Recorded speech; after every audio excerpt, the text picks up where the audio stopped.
Assalamualaikum warahmatullahi wabarakatuh. Alhamdulillah, alhamdulillahi rabbil alamin. Assalatu wassalamu ala asrafil anbiya'i wal mursalin, Sayyidina wa maulana Muhammadin. Ashhadu an la ilaha illallahul malikul haqqul mubin, wa ashhadu anna Muhammadan abduhu wa rasuluhu was-sadiqul wa'dal amin. Allahumma salli wa sallim wa barik wa karim azanul nabil karim. Idinil ladzi min jamalika wa innal ladzi min jalalika wa innahu min kitabika wa tahirin wal mujahidina amma ba'du. Ibadallah, bersyukur kita kepada Allah dengan mengucapkan alhamdulillahi rabbil alamin atas segala limpahan karunia rahmah dan hidayahnya, serta dengan izinnya juga kita dapat menjalankan amanahnya, beramal dan beribadah zahir batin, dunia dan akhirat. Bersalam kita tidak akan pernah kita lupakan. Marilah sama-sama kita sampaikan kepada junjungan kita Nabi Allah, Nabiul Akhirul Zaman, Rasulullah Muhammad sallallahu alaihi wasallam. Atasnya kalimahnya kita kalamkan dengan membacakan Allahumma sholli ala Sayyidina Muhammad wa ala alihi Sayyidina Muhammad. Alhamdulillah, bertemu lagi dengan saya Guru Mursyid Syekh Nur Muhammad Buya Irwan Maulana Al-Khalidi, Sumatera Barat, dalam rangka meningkatkan iman dan takwa kita kepada Allah, tentunya kita dengan meningkatkan ilmu pengetahuan hakikat terutama kepada Allah Subhanahu wa taala.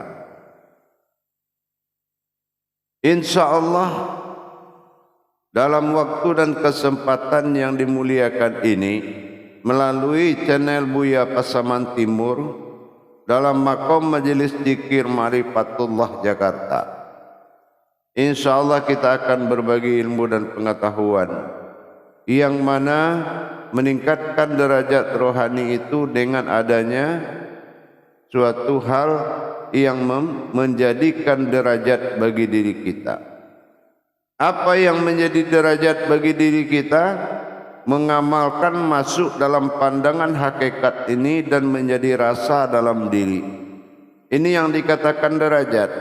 Kalau pandangan belum hidup, pandangan iman belum hidup di dalam makom syariat, tidak akan menjadi rasa bagi diri dan tidak akan menjadi getaran atau lahut bagi batin, maka tidak sampai kepada arasnya Allah. Untuk itu kita harus memahami kembali tentang asal daripada ta'yin, la ta'yin awal dan la ta'yin sani, titik 1, 2 dan 3. Tapi dalam pemahaman wujud yang 3 ini adalah kita beralih perhatian sebentar, yaitu ke makom ta'yin, yaitu titik 1, yaitu adalah dikatakan wujudullah. Di dalam pemahaman pengkajian hakikat sangat sulit kita menyatakan keumatan. Dalam kita mengkaji hakikat sangat sulit bagi kita mendapatkan hakikat umat. Karena apabila kita tidak mampu mendapatkan hakikat Tuhan, maka carilah siapa yang menyembah, kata Allah. Maka diwajibkan mencari hakikat diri. Di mana awal timbul dan munculnya yang dikatakan dengan hakikat umat pada kodrat-kodrat kajian hakikat Allah. Mana yang dikatakan sifat umat dari sebanyak itu sifat Allah yang dijadikan. Baik dari hayatnya berupa nur kodratnya, baik berupa hidup, baik berupa wujud, baik berupa batin, baik berupa sir. Dan segala sifat-sifat Allah tidak ada yang menamakan manusia. Semuanya menamakan hakikat Allah. Qudrat, iradat, sama, basar, kalam, hayat, ilmu,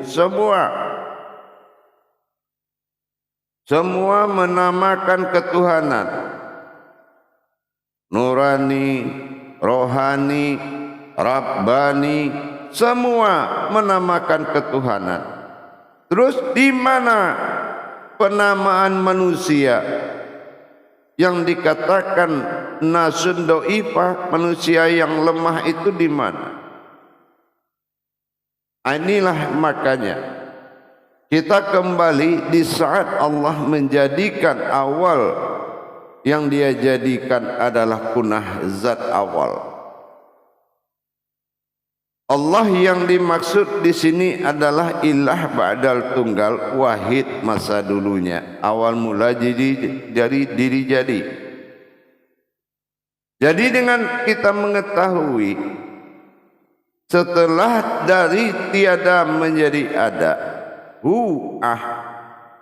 dari makom satu titik wujud namanya aku Nah setelah kita dapati ternyata itu setelah kita ulang kembali sejenak menandakan aras dan sir. Adalah aras, sementara domah alif adalah sir. Rahasia dan kekuatan, itulah awal jadinya sebuah wujud yang tidak bernama dan tidak akan diberi asma. Nah setelah itu barulah dia menjadikan sebuah wujud, yang mana wujud ini adalah zat disebut wujud Allah atau wujud atau dikenal dengan kunah. Nah dari setelah itu Allah ingin menjadi Tuhan. Sebelumnya telah kita utarakan, aku ingin menjadi Tuhan maka aku jadikanlah umat yang dijadikan itu belum ada. Yang dijadikannya adalah arasnya, asmanya, yaitu zat. Tapi mana umat yang dijadikan itu? Maka setelah zat ini dijadikan, titik satu sudah ada. Maka Allah menyempurnakan ciptaannya tadi. Zat punah awal yang dia jadikan lalu dia ciptakan. Allah katakan di surat Al-Hijr ayat 29, salah satunya, wa iza sawaituhu wa nafaqtu fihi mir ruhi faqa'u lahu sajidin. Maka apabila aku telah menyempurnakan kejadiannya dan telah meniupkan ke dalamnya ruh ciptaanku atau ruhku, maka tunduklah kamu kepadanya dengan semua bersujud. Makanya waktu iblis disuruh sujud ke kaki Adam, dia tidak mau. Beginilah, maka ruh mana yang ditiupkan?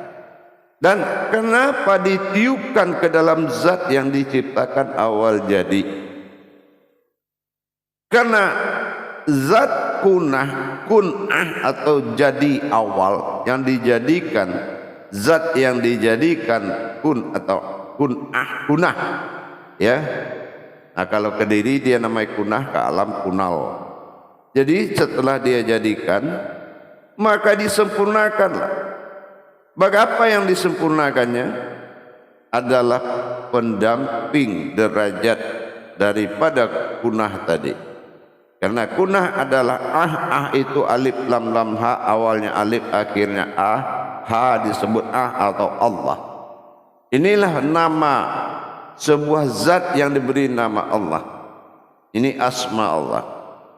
Tetapi husnanya mana? Mewakili dirinya mana? Nah, mewakili jati diri ilah wahai tunggal Tuhan. Maka Allah tiupkan kesempurnaan sebuah batin ruh yang sangat suci. Nah, ini yang dinamakan ruhi atau disebut dengan ruhul kudus, ruh yang sangat suci, yang diberi nama di situ adalah sifat ruh hayatnya itu dinamakan dengan sifat ruhul kudus, ruh yang suci. Nah, gitu.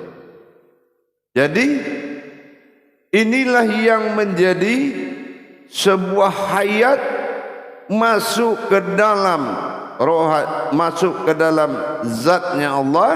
Inilah yang menjadi ruh ani, ruh yang kutiupkan, ruhku. Maka inilah ini disebut dengan rohani, yaitu yang berasal dengan ruhul kudus. Nah, ruhul kudus inilah yang bertajalli di dalam zat menjadi sebuah umat bernama rohani. Dan dia selalu memuji Allah. Maka Allah beri dia nama yang memuji, yaitu Muhammad. Nah, ini yang dikatakan waruhi wa izzatin al-Muhammadun. Nah, disinilah awal dirinya Muhammad itu jadi setelah ditiupkan ruh tadi. Ini adalah hayat kemanusiaan, ya, hayat kemanusiaan. Terus siapa nama ruh ini? Ruh ini diberikan Allah nama Idofi, yaitu roh yang mengatur, roh yang ada di dalam rohani, dinamakan ruh Idofi. Setelah rohani itu ada, ditiupkan ruhul kudus menjadi rohani, maka Allah memberikan nama ruh tersebut dengan Idofi. Idofi inilah yang dipanggil, disebut dengan diri batin. Diri batin inilah yang disebut dengan Ahmad. Ahmad ini adalah diri batin dari Muhammad. Muhammad itu zahirnya, dan Ahmad ini adalah batinnya. Itulah zahir batin. Zahirnya Muhammad saja tidak terlihat, apalagi batinnya. Tetapi nyata ada Ahmad. Nah, ini yang dikatakan Idofi. Jadi adanya ruh hani, ruh yang berdiam di dalam diri Allah, yaitu sebuah kodrat keumatan yang mewakili semua perbuatan umat. Jadi roh Idofi ini dia mewakili seluruh ruh-ruh perbuatan, sifat-sifat, tindak tanduk, tingkah laku. Dialah yang memimpin, baik itu berupa perbuatan ruh nurani, ruh rahmani. Ada 9 ruh yang dia pimpin sebagai tingkah manusia, sebagai tingkah laku manusia. Ada juga ruh yang dinamakan ruh kudus juga, yaitu ruh yang menatap ke dalam hati. Ada ruh nurani juga, dan itu ada 9 di bawah pimpinan roh Idofi tadi. InsyaAllah nanti akan kita perkenalkan yang 9 itu. Kenapa? Karena semuanya harus bertemu di dalam dan harus dikenal oleh sebuah kodrat bernama diri yang dinamakan dengan rohani. Jadi rohani ini harus kenal dengan ruh-ruh yang ada di dalam dirinya. Nah, kalau tidak, bagaimana kita bisa bertajali? Umpamanya kita bertajali ke dalam kolbi, tapi ruh nurani tidak ada, berarti kolbi itu tidak hayat, tidak ada aras yang bisa mencapai ke sana. Nanti ada ruh nurani yang akan membuat sampai tajali-tajali pandang semua ke dalam. Begitu juga dengan yang lain. Jadi begitulah para hadirin dan jamaah sekalian, tataan-tataan ketuhanan yang dijadikan di dalam diri kita, tataan-tataan kodrat Allah, kodrat ketuhanan yang berkesinambungan di dalam diri demi diri tadi. Tetapi intinya ruh yang ditiupkan tadi adalah sebuah kodrat keumatan. Tidak mungkin nur dikatakan manusia, tidak mungkin zat dikatakan manusia, tidak mungkin batin dikatakan manusia. Tapi ruh yang diciptakan untuk bertajali manusia, inilah yang disiapkan, yang diawali oleh ruh idofi, yaitu ruhi yang sifatnya benar-benar menjadi kodrat kemanusiaan di dalam diri kita. Ini kita pedomani kepada surat Al-Hijr ayat 29. InsyaAllah dengan adanya pengetahuan hayatnya diri kemanusiaan, mudah-mudahan iman kita semakin meningkat. Jadi jangan nanti ada perbuatan, contohnya ada perbuatan ruku yang baik, yaitu sholat. Ada juga orang ruku tapi maling buka pintu rumah orang. Apakah juga sholat? Tidak. Maka si pelakunya adalah perbuatan ruh-ruh yang ada, yang kodratnya jahat, yang kodratnya baik, atau amal baik, amal buruknya sebuah kodrat, dinamakan ruh. Dia ada, semua ada ruhnya. Gunung juga ada ruhnya, tanah juga ada ruhnya. Makanya kalau Allah bertajali dan memanggil ruhnya, salah satu dia panggil ruh angin, ruh tanah, dia bisa hancurkan suatu negeri. Maka dengan inilah kita semakin mendalami bahwasanya tidak ada kesulitan bagi Allah dalam mengambil suatu keputusan.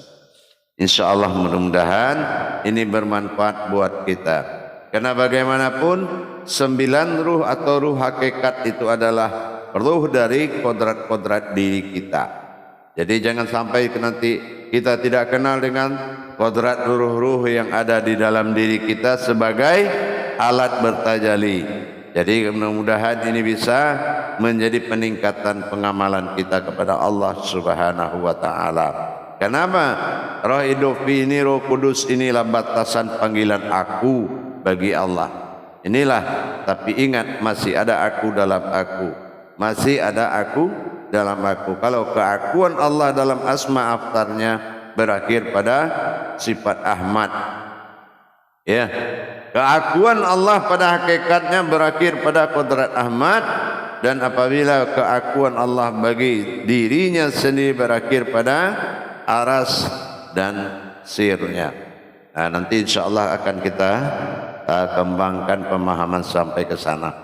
Jadi dengan adanya tataan-tataan hayat-hayatnya Allah tadi dalam diri, sehingga kita bisa membedakan mana yang dikatakan pantas gerakan Allah, mana yang tidak pantas gerakan Allah. Nah inilah yang af'al dan fi'il tadi. Jadi kita sudah mulai bisa memisah-misahkan. Jadi jangan semua dibilang oh Allah semuanya begini, Allah yang berbuat jahat, Allah yang berbuat baik. Tidak boleh. Semuanya ada batasan. Batasan Allah adalah kodratnya manusia. Tapi batasan manusia ada ke bawahnya adalah kodrat dari ruh-ruh yang dijadikan. Tergantung kita mau jadikan baik atau buruk, kembali kepada iman kita. Baiklah para hadirin dan jamaah sekalian, mudah-mudahan ada manfaat yang bisa diambil dan mudah-mudahan menjadi iman, meningkatkan iman kita kepada Allah Subhanahu wa taala.